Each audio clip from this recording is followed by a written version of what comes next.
It's odd when you think about it, but God's plan for humanity was disrupted by eating. When Adam and Eve gave in to the devil's temptations and ate the forbidden fruit from the tree of good and evil, they disobeyed God. That was original sin. By eating the fruit, they placed their own desires above God's and showed that they were going to live by their own standards and not by God's. Of course, cutting themselves off from God was a pretty bad idea because without God, they were nothing. God's the creator and source of everything that is good and eternal. When we cut ourselves off from God, we expelled ourselves from the garden and put ourselves at the mercy of evil. Not humanity's smartest move. That's why the world is full of so much suffering, misery and crime. Eating the forbidden fruit introduced death into the human family. God's plan was for us to eat the fruit from the tree of life. But as is so often the case, we chose badly. But the damage was already done, and by our own efforts, we couldn't get back into the garden and eat from the tree of life. It was off limits, and so we were lumbered with death as a constant companion. And all that mess, all that disruption to God's plan, just because of eating. But if eating caused so much damage, it was also by eating that God repairs and heals. Since we expelled ourselves from paradise and could no longer reach the tree of life, God came up with a brilliant plan. He brought the tree of life out to us. That's the whole mission of Jesus. By dying on the cross, he repaired the damage done by original sin, suffering in our place and untying the knot of our disobedience. Jesus' cross is the new tree of life, and the fruit of that tree is not apples, but the very body and blood of Christ hung on the cross. When we eat that fruit, our sins are forgiven and we are united to Christ. The fruit of the cross is the antidote to the poison we ingested by eating the forbidden fruit. The Eucharist is our medicine. It heals us of selfishness and sinfulness and nourishes us with Christ-like generosity, wisdom, courage, and love.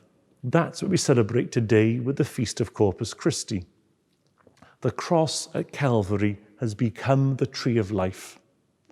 In the garden, our first parents ate the forbidden fruit, and sin and death entered the world. When we approach the cross and eat of its fruit, the Eucharist, our sins are forgiven and death is turned into everlasting life. There's a lovely story told about St. Philip Neri, who lived in the city of Rome in the 1500s. Philip Neri had a bit of a playful, mischievous side to him. One day while celebrating Mass, he began to notice that one of the daily Mass-goers would leave the church immediately after receiving Holy Communion. She wouldn't wait till Mass had finished, but would go straight from the communion rail out the door. He was concerned that she might have forgotten how sacred Holy Communion actually was.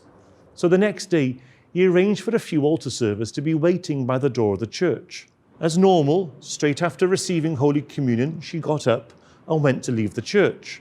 Only this time, as she passed by the door, the altar servers holding candles, a cross and ringing a bell walked right by her in procession. Once she realized they were following her, she was mortified. She asked the altar servers what they were doing, and they answered, "Miss, you've just received Holy Communion. You're a walking tabernacle, so we're just showing reverence to the Blessed Sacrament." The woman got the message and went back inside the church until the end of Mass. St. Philip was having a bit of fun, but his point is serious. After communion, we become living, breathing, walking, talking tabernacles. Surely the respect we show the tabernacle when we enter and leave church should be the same respect we show to each other when we've received Holy Communion. Jesus chooses to get as close to us as possible, even to the point of becoming food that we can eat and physically entering our bodies to transform us from the inside out. But why? Well, because he knows we need him to be close to us. That's the very reason he gave us the Eucharist in the first place. Christ knows that, but do we? We might know from our catechism classes that Christ is the only way to true, lasting happiness. But knowing that, do we then actually choose to stay as close to him as possible? Is the Eucharist the centre of our lives in the same way it's the centre of the Church's life as a whole? If someone were to record a documentary about a typical week in your life, how often would the Eucharist appear?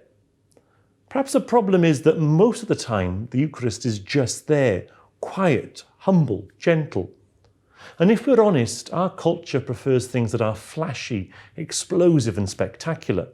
So is it possible that we've become too affected by our culture?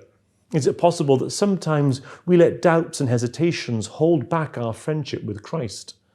Is it possible that we could have come to Mass and receive Holy Communion more often? Is it possible that we keep trying to solve all our problems ourselves, leaving him alone in the tabernacle, not coming to visit him briefly during the week just to talk things over, not coming to adore him and let him be our strength? Is all of that possible? Well, yes, of course it is. But today, we can turn over a new leaf. You've probably heard that the parish is holding, at the start of July, 40 hours of Eucharistic adoration, 40 hours of grace, 40 hours to spend before the Blessed Sacrament, presenting before him our hopes and our dreams, our fears and our griefs. Everything that this pandemic has brought us, and everything and everyone we've lost, as we prepare to move on, as we prepare to move forward as families, individuals, a parish, a city, a country, and as the world, Jesus is inviting us to stop and spend time with him, renewing our relationship with him in the Eucharist. During the pandemic, when churches were closed and we couldn't receive Holy Communion, Jesus did not abandon us. He didn't go away. He stayed among us, body, blood, soul, and divinity. As we prepare to face whatever the future holds, he invites us to come back to him in the Eucharist. Today, on the Feast of Corpus Christi, let's commit ourselves to spending some time with Jesus during the 40 hours. But let's also thank him for this great gift from the very bottom of our hearts. And let's also remind ourselves today that the very best way we can thank him and show appreciation for the gift of the Eucharist is by making better and better use of it.